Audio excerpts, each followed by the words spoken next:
The doctors warned they only had minutes. His breathing went silent. But then a tiny golden retriever did something no one could have trained him to do. What this puppy knew would shock the ER team and save a life hanging by a thread.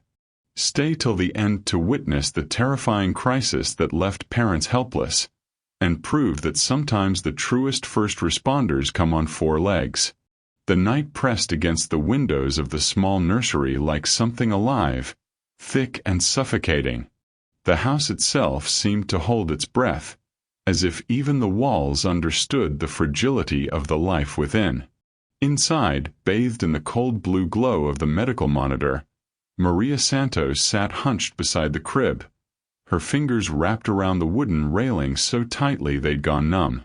Her spine ached from the position, her eyes burned from the strain, but she didn't dare look away. She had kept this vigil every single night for 6 months. Maria exhaled slowly, trying to calm the panic that constantly clawed at the base of her throat. In the crib before her, Damien lay perfectly still. His tiny chest rose and fell in shallow, uneven movements. His small fingers occasionally twitched, his eyelids fluttered, but his body remained motionless, locked in the prison of his condition. Paralyzed. The neurologist had used clinical terms, careful explanations about nerve damage and respiratory compromise, but Maria had heard only one truth beneath it all. Her son's body could stop working at any moment, and there would be no warning. Tears stung her eyes, but she forced them back. She couldn't afford to break. Not here. Not while he still needed her to watch, to listen, to be ready for the crisis that could arrive in silence. Across the room, Robert stirred from the chair wedged into the corner, rubbing his hands across his face. His eyes were hollow, his jaw covered in days of stubble. His shirt hung wrinkled on his frame, evidence of another night spent sleeping upright, half ready to leap into action. "You need to sleep," he murmured, his voice scraped raw from exhaustion. Maria let out a bitter, breathless laugh. And missed the chance to see him breathe? No thanks. Robert sighed, the sound heavy with defeat. They'd had this conversation every night for weeks. Maria never slept anymore. She was always watching, always listening for the monitor's beep to change, for the rhythm to falter, for the silence that would mean she'd failed him. Robert leaned forward, frustration and helplessness warring in his features. He wanted to fix this, to take the burden from her shoulders, but there was nothing to fix. No surgery. No cure. Just endless vigilance. "Maria, we can't keep doing this," he said quietly. "We need help." She stiffened, her grip on the railing tightening until her knuckles went white. "I'm not putting monitors in every room like he's some kind of science experiment," she snapped, her voice cracking at the edges. Robert flinched. Pain flickered across his face. "That's not what I meant." The silence that followed was thick and choking. Maria hated herself for lashing out, but the thought of any system failing, of any gap in her watch, was unbearable. She turned back to Damien, reaching through the bars to gently stroke his soft dark hair. His breathing was so fragile, each rise of his chest a small miracle she couldn't take for granted. She could feel Robert's gaze on her back. They were both drowning in this impossible reality, and neither knew how to save the other. Then, cutting through the suffocating quiet, a soft whine broke the tension.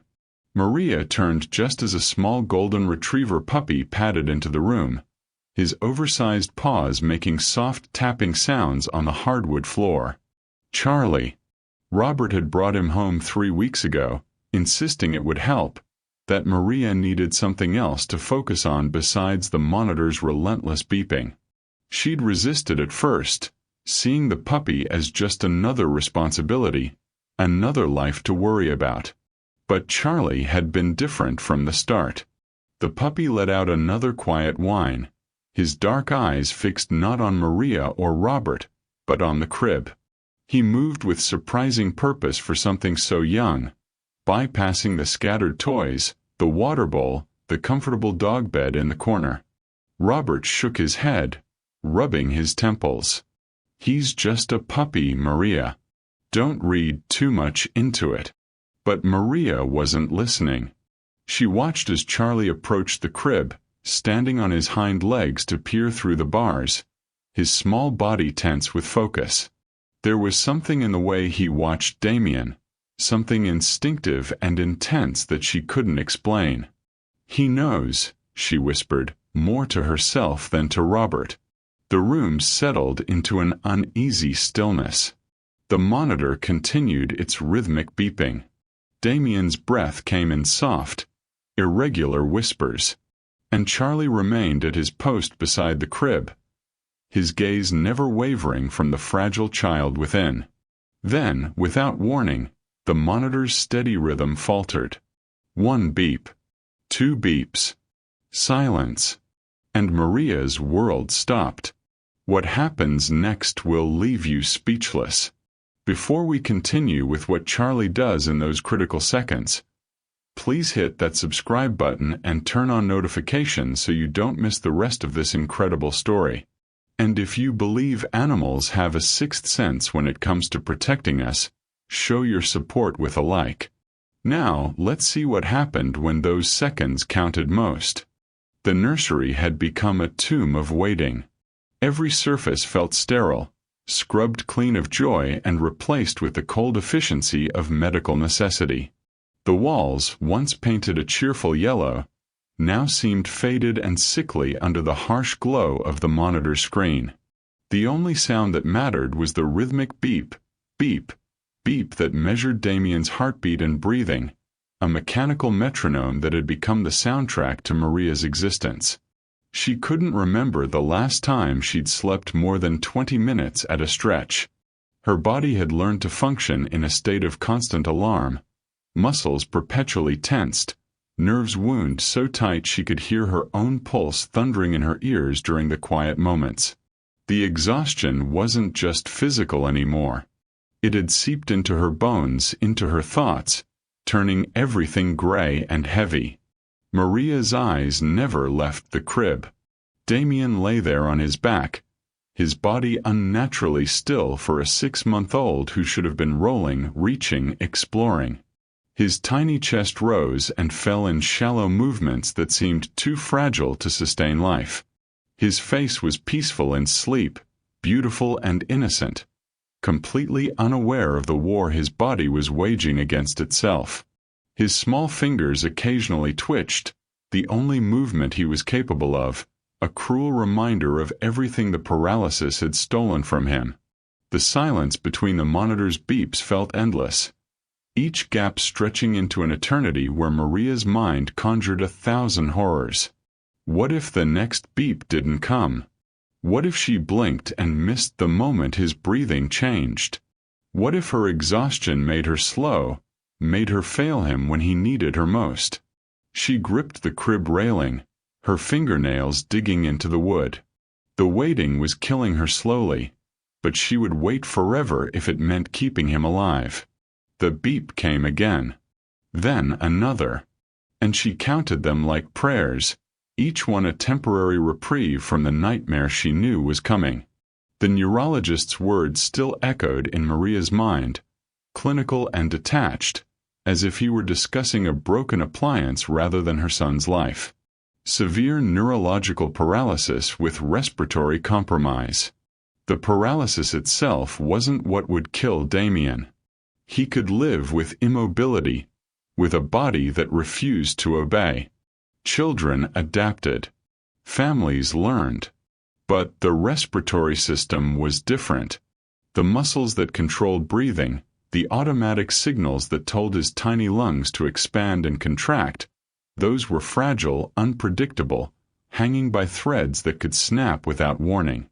The doctor had explained it carefully, his hands folded on the desk between them, his voice measured and calm. Damien's condition made him vulnerable to sudden apneic episodes. His brain might simply forget to tell his body to breathe. There would be no choking, no gasping, no dramatic struggle. Just silence. His chest would stop moving, and within minutes, without intervention, brain damage would begin. Within 4 minutes, it could be irreversible. Maria had asked the question that haunted her every night since. How will I know? The doctor had looked at her with something like pity. The monitor will alert you. But you'll need to respond immediately. Immediately. The word had become a weight around her neck.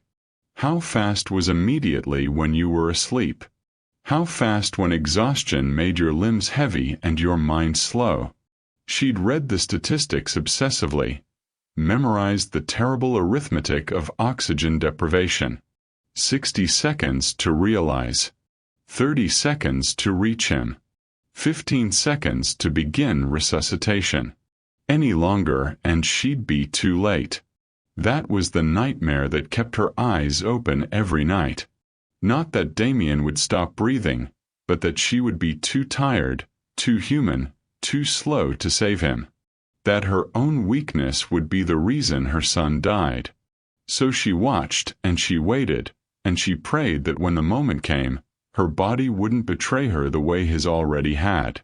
Robert had brought Charlie home on a Tuesday afternoon, carrying the tiny golden retriever puppy in a cardboard box lined with an old blanket. Maria had been furious at first, her exhaustion boiling over into anger. Another mouth to feed. Another creature that needed her attention. Another responsibility when she was already drowning under the weight of keeping Damien alive. I thought it might help, Robert had said quietly, setting the box down in the living room.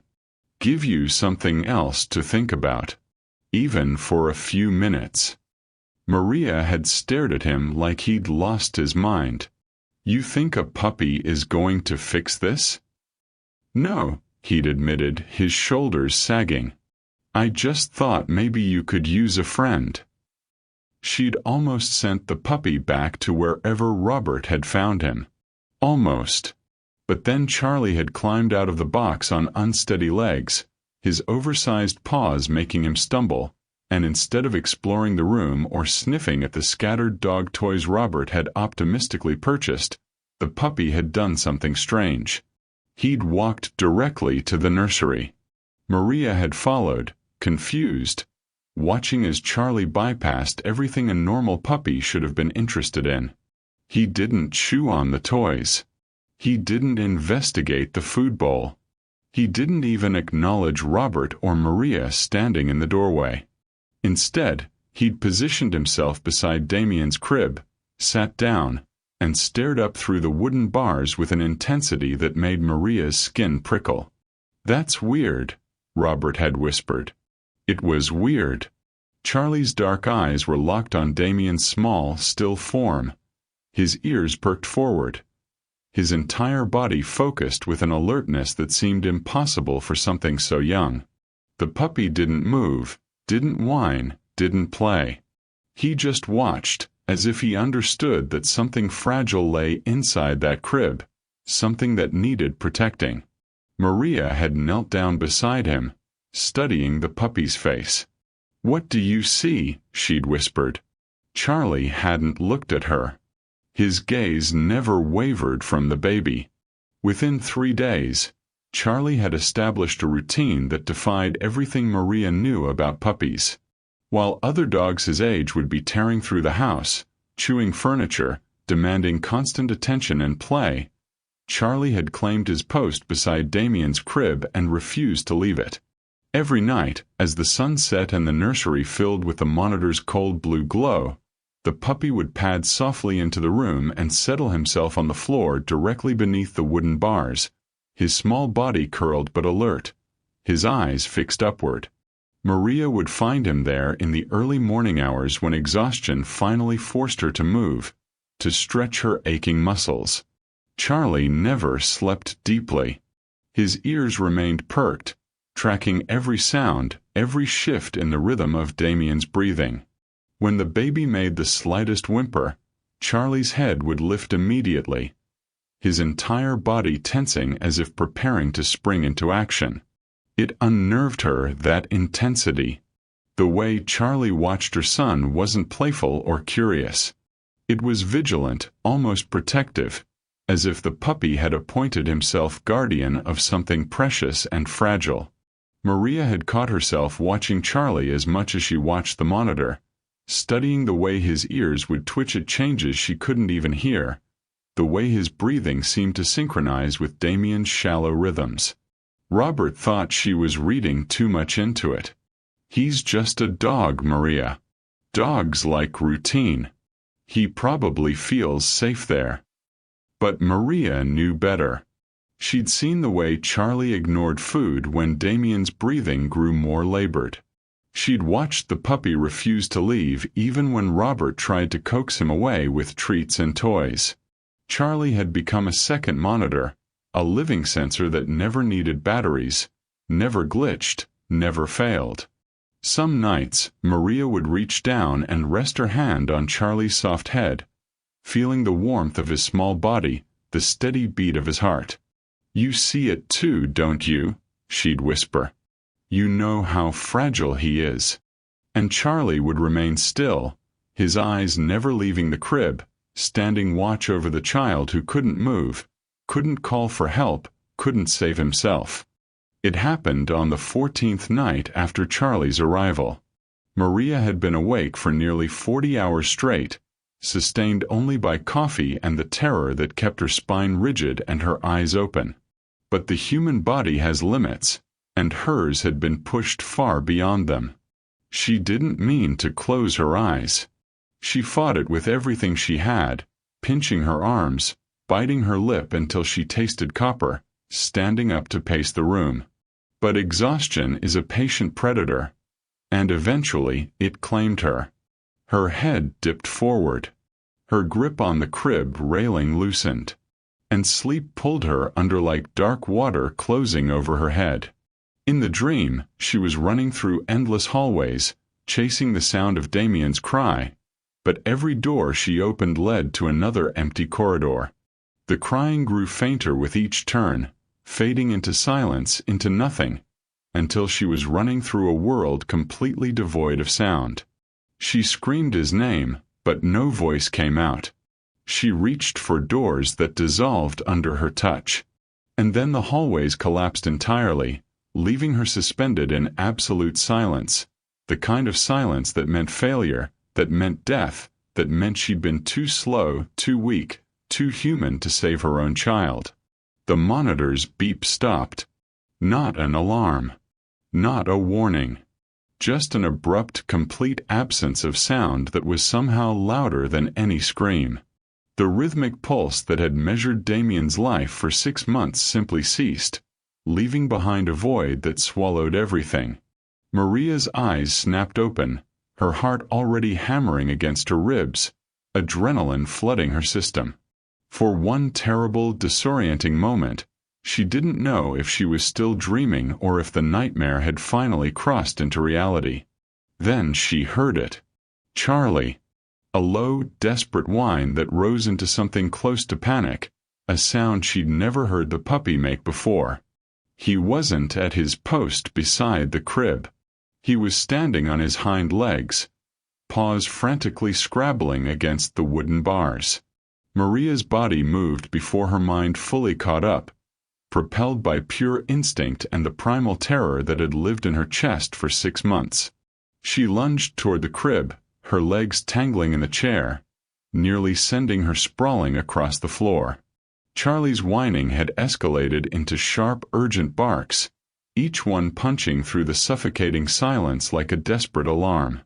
The puppy's small body was trembling with the effort of staying upright against the crib bars, his oversized paws thumping repeatedly against the wood with a frantic, rhythmic desperation.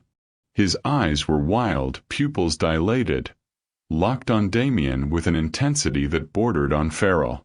This wasn't the calm, watchful guardian she'd grown accustomed to. This was an animal in the grip of absolute panic. Charlie, what? Maria's words died in her throat as she reached the crib. Damien wasn't moving. Not the shallow rise and fall of his chest. Not the slight flutter of his eyelids. Not even the small twitches of his fingers that had become her proof of life. He lay perfectly, terrifyingly still, his small face peaceful, his lips already beginning to tinge a faint, sickening blue. Time seemed to fracture. Maria's vision tunneled, the edges of the room dissolving into darkness, everything narrowing to her son's motionless body. Her hands were shaking so violently she could barely grip the railing. This was it. The moment she'd been dreading. The moment she'd stayed awake every night trying to prevent. And she'd failed him. She'd fallen asleep, and now... Charlie didn't wait for her to act. With a sudden, powerful leap that shouldn't have been possible for something so small, the puppy launched himself up and over the crib railing, landing beside Damien with surprising grace. Maria reached out instinctively to pull him away, to get to her son, but Charlie was already moving. His small muzzle pressed against Damien's chest. His paws positioned themselves with deliberate precision. And then, with shocking force, he began to push. The pressure Charlie applied was nothing like the gentle pawing of a playful puppy. It was forceful, rhythmic, deliberate. His front paws pressed down on Damien's tiny sternum in rapid, measured compressions, each push followed by a brief release, then another push, over and over in a pattern that Maria's paralyzed mind struggled to comprehend. Between compressions, Charlie's muzzle nudged at the baby's face, his nose pressing against Damien's mouth and nostrils as if checking for breath. "Charlie, stop!" Maria's voice came out strangled, broken. She reached into the crib, her hands hovering uselessly, terrified to interfere, terrified not to. The puppy ignored her completely, his entire being focused on the still child beneath him. Push. Release. Push. Release. The rhythm was relentless, mechanical almost, as if Charlie had been trained for this exact moment. But no one had trained him. No one had taught him what to do when a baby stopped breathing. Yet here he was, performing compressions with the precision of someone who understood exactly what was at stake. Maria's chest constricted. Her son wasn't responding. Charlie kept pushing, kept working, his small body trembling with exertion but never stopping, never slowing. 15 seconds. 20. 30. Each one stretched into an eternity where Maria's world balanced on the edge of collapse. Then, without warning, Damien's body convulsed. A deep, rattling gasp tore from his throat, so sudden and violent it sounded like something breaking. His chest heaved upward, pulling air into lungs that had been silent and still. Another gasp followed, then another, each one ragged and desperate but beautifully, impossibly alive. Charlie stepped back immediately, his paws leaving the baby's chest as if he'd been waiting for exactly this response. He sat down beside Damien, panting heavily, his dark eyes still fixed on the infant's face as color slowly began returning to those tiny blue lips. Maria couldn't breathe, couldn't think, couldn't process what she'd just witnessed. Her hands finally moved, reaching for Damien, feeling the weak but steady rise and fall of his chest, hearing the beautiful, terrible sound of his breathing. Charlie had saved him. A puppy had just performed CPR and brought her son back from the edge of death. The ambulance ride was a blur of flashing lights and urgent voices, paramedics working over Damien's small body while Maria sat pressed against the wall, her hands still shaking. Charlie clutched against her chest because she couldn't bear to leave him behind. Robert had met them at the hospital, his face drained of color, his questions dying when he saw the look in her eyes. Now, 4 hours later, Damien was stabilized in the pediatric ICU, oxygen flowing through a small mask over his face, monitors tracking every breath and heartbeat. The crisis had passed. He would recover. But the doctors couldn't stop staring at Maria like she'd just told them the sun had risen in the west. "Walk me through it again," Dr. Patel said, her pen hovering over her clipboard. She was the third physician to ask. "The dog performed chest compressions?" Maria nodded, her voice hoarse from crying. "Rhythmic pressure. Over and over. Right here." She touched her own sternum. He knew exactly where to push. How hard? How fast? Dr. Patel exchanged glances with the resident beside her. "And you're certain no one trained this dog in any kind of medical response?" "He's 12 weeks old," Maria whispered. "We got him 3 weeks ago." The doctors reviewed the timeline again, calculating the minutes Damien had been without oxygen, the precision required to restart his breathing without causing injury to his fragile body. The compression depth, the rhythm, the placement.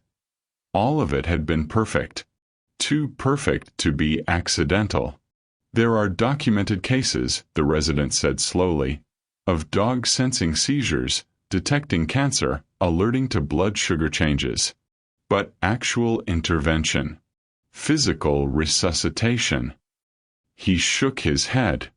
"I've never seen anything like this." Dr. Patel leaned back, studying the puppy still curled in Maria's lap. Charlie's eyes were half closed, exhausted but watchful, still tracking Damien's bed across the room. "It's an instinctive response to acute distress," she said finally. "Animals have stress response behaviors we don't fully understand. But this level of precision, this timing." She paused. "This saved your son's life." "The Charlie code," the resident murmured, half joking, but his expression was serious. "That's what we should call it." Maria's fingers buried themselves in Charlie's soft fur, feeling his heartbeat against her palm. The doctors could call it whatever they wanted. She knew what it was. A miracle on 4 legs. 6 weeks later, the nursery looked different. The winter darkness that had once pressed against the windows like a threat now felt distant, manageable. The monitor still beeped its steady rhythm, tracking Damien's breathing and heartbeat, but Maria no longer watched it with the same suffocating terror. She didn't need to. Charlie was already there. Damien had come home 3 days after the incident. His condition stabilized with new medications and a revised care plan. He was still paralyzed, still fragile, still dependent on vigilance and care. But he was thriving. His eyes were brighter. His small sounds more frequent. The doctor said the quick intervention had prevented any brain damage, that he'd been given a second chance most children in his situation never received. Maria stood in the doorway now, watching as golden afternoon light filtered through the curtains. Damien lay in his crib, his tiny fingers twitching slightly, his chest rising and falling in those shallow but steady movements she'd memorized. And beside the crib, in his familiar position, Charlie kept watch. The puppy had grown in the past weeks, his paws not quite so oversized anymore, his body filling out with the promise of the dog he'd become. But his routine never changed. Every night he took his post. Every night he watched over the child who couldn't protect himself. He'd become more than a pet, more than a companion. He was Damien's guardian, his sentinel, his protector. Maria no longer feared the night. She still checked the monitor, still kept watch, still performed her maternal duties with the same dedication. But the crushing weight of sole responsibility had lifted. She could sleep now, knowing that if Damien needed help, Charlie would sound the alarm. She could breathe again, knowing that she wasn't alone in this endless vigil. Robert appeared beside her, his arms sliding around her waist. They stood together in silence, watching their son and the small golden dog who'd saved his life. Do you believe in guardian angels? Maria asked softly. Robert looked at Charlie, at the way the puppy's ears tracked every sound, every breath, every subtle change in Damien's condition. I didn't, he admitted.